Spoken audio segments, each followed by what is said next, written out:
অসম আমাৰ ৰূপহী গুণৰ নাই শেষ ভাৰতৰে পূৰ্ব দিশৰ সূৰ্য উঠা দেশ।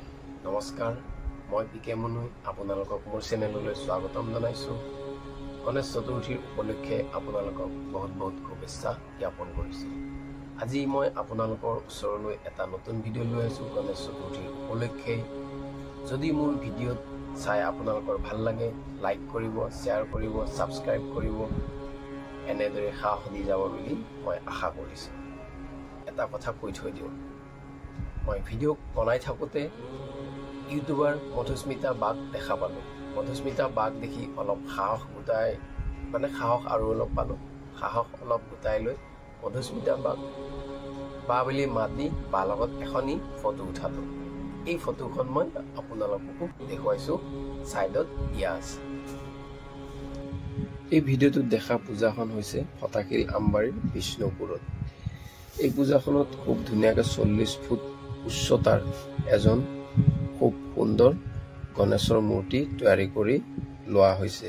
এই ভিডিঅ'টোত মই আপোনালোকক গণেশ প্ৰভুৰ গণেশ পূজাৰ বিষয়ে সামান্য ক'বলৈ লৈছোঁ। হয়তো এইখিনি কওঁতে ক'ৰবাত ভুল ভ্ৰান্তি হ'ব পাৰে, আপোনালোকে কমেণ্ট যোগেদি শুধৰণি কৰাই দিব বুলি মই আশা কৰিছোঁ। গণেশ পূজাত দুবৰি বন কিয় লাগে আৰু এই দুবৰি বন গণেশ প্ৰভু প্ৰিয় কিয়? প্ৰাচীন কালত অনলাসুৰ নামৰ এজন অসুৰ আছিলে।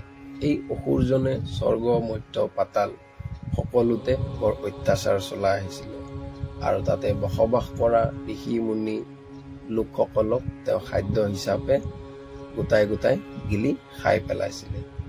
এনেকুৱা অত্যাচাৰত থাকিব নোৱাৰি তেওঁলোক স্বৰ্গৰ দেৱতাসকল ঋষি মুনি সকলো শিৱ বাবাৰ ওচৰ পালেগৈ। শিৱ বাবাক সেই অনলাসুৰ অসুৰজনৰ অত্যাচাৰৰ বিষয়ে ক'বলৈ ধৰিলে আৰু তেতিয়া শিৱ বাবাই ক'লে যে এই অনলাসুৰক মই একো কৰিব নোৱাৰোঁ, এই অনলাসুৰৰ বধ গণেশেহে কৰিব পাৰিব। তোমালোকে গণেশৰ ওচৰলৈ যোৱা, গণেশে তোমালোকক এই অসুবিধাৰ পৰা নিশ্চয় পৰিত্ৰাণ দিয়াব। তাৰপিছত ইন্দ্ৰ লোকসকল সকলো গণেশৰ ওচৰ পালেগৈ। গণেশক কথাখিনি ভাঙি পিটি কোৱাত গণেশ প্ৰভুৱে সেই অনলাসুৰৰ লগত যুদ্ধ কৰিবলৈ যায় আৰু সেই যুদ্ধত অনলাসুৰক গোটাই গোটাই গিলি হত্যা কৰে। কিন্তু সেই অনলাসুৰক গোটাই গোটাই গিলি হত্যা কৰাৰ পিছত গণেশ প্ৰভুৰ পেটত বৰ অসুবিধাই দেখা দিছিলে, পেটত বৰ কষ্ট পাই আছিলে। তেতিয়া কাশ্যপ ঋষিয়ে 21ডাল দুবৰি বন বান্ধি গণেশ প্ৰভুক খাবলৈ দিছিলে। সেই দুবৰি বন খোৱাৰ পিছত তেওঁ আৰাম পাইছিলে আৰু তেওঁ পাই থকা অসুবিধা দূৰ হৈ গৈছিলে। তেতিয়াৰ পৰাই তেওঁ দুবৰি বন প্ৰিয় আৰু তেওঁৰ পূজাত দুবৰি বন ব্যৱহাৰ হৈ আহিছে। এই গণেশ পূজা ভাদ মাহৰ শুক্ল পক্ষৰ চতুৰ্থ দিনটোত কৰা হয়। যেতিয়া ব্যাসদেৱে গণেশক কৈ গৈছিলে মহাভাৰত লিখিবলৈ, সেই চতুৰ্থ দিনটোৰ পৰা মহাভাৰত লিখোতে যি 10 দিন সময় লাগিছিল, সেই 10 দিন সময় এই গণেশ পূজাৰ দিনটোত পূজাৰ দিন হিচাপে উৎসৰ্গিত কৰিছিল। গণেশ আচলতে গুণৰ অধিকাৰী।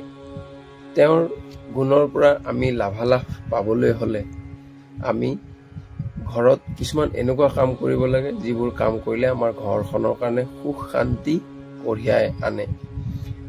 শুকান চুপাৰীত চন্দন লগাই ৰঙা সূতাৰে বান্ধি ঘৰৰ তিজোৰিত ৰাখিব পাৰিলে গণেশৰ পূজাৰ দিনটো খুব ভাল। সম্পূৰ্ণ সেউজীয়া ঘাঁহ বা ফল মূল যদি হাতী বা জীৱ জন্তুক খুৱাব পাৰি পূজাৰ পিছদিনা খুবেই ভাল। আৰু সেই পূজাত প্ৰসাদ হিচাপে আগবঢ়াই দিয়া গুড় দান কৰিব পাৰে, বৰ ভাল কথা। ঘৰলৈ সুখ শান্তি, বেমাৰ আজাৰ, ৰোগ ব্যাধি দূৰ হয়, ধন সম্পত্তি আহে বুলি হৈছে শাস্ত্ৰ। এই গণেশ পূজাৰ দিনা যদি গণেশৰ জপ কৰা হয় তেতিয়া বেছিকৈ চলিচা কৰিব নোৱাৰে, সামান্যকে হ'লেও ওম গণেশায় নমঃ, ওম গণেশায় নমঃ, ওম গণেশায় নমঃ যিমান বাৰ পাৰে জপ কৰিব লাগে। তেতিয়া প্ৰভু গণেশ সন্তুষ্ট হয় আৰু সেই সন্তুষ্ট হৈ তেওঁ আশীৰ্বাদ দিয়ে বুলি মানি অহা হৈছে। যদি আপোনালোকে এনেকুৱা ধৰণৰ ভিডিঅ' চাবলৈ ইচ্ছা কৰে বা বিচাৰে তেতিয়াহ'লে আপোনালোকে কমেণ্ট যোগেদি মোক জনাব, মই চেষ্টা কৰিম আপোনালোকক দিবলৈ। আৰু যদি এই ভিডিঅ'টো চাই আপোনালোকে যি উপকৃত হৈছে, যিসকলে জানেতো বাৰু ভাল কথা, নজনা লোকসকলে যদি চাই এই ভিডিঅ'টোৰ পৰা কিবা অলপ শিকিব পাৰিছে, তেওঁলোকে লাইক কৰিব নাপাহৰিব, ছাবস্ক্ৰাইব কৰিব নাপাহৰিব, কমেণ্ট কৰিব নাপাহৰিব। যদি এনেকুৱা ভিডিঅ' লাগে আপোনালোকে কমেণ্ট যোগেদি লিখিবলৈ একদম নাপাহৰিব। মই পিকে মুনুই আপোনালোকলৈ এনেকুৱা ভিডিঅ' আকৌ লৈ আহিম। গণেশ প্ৰভুই চবৰে অসুবিধা দূৰ কৰক, সুখ শান্তি কঢ়িয়াই আনিবলৈ শক্তি দিয়ক। তাৰেই আশাৰে মই আপোনালোকৰ মাজৰ পৰা আজি বিদায় লৈছো। ধন্যবাদ, ভালকে থাকিব, সুস্থ থাকিব। আজিলৈ ইমানতে, বাই বাই।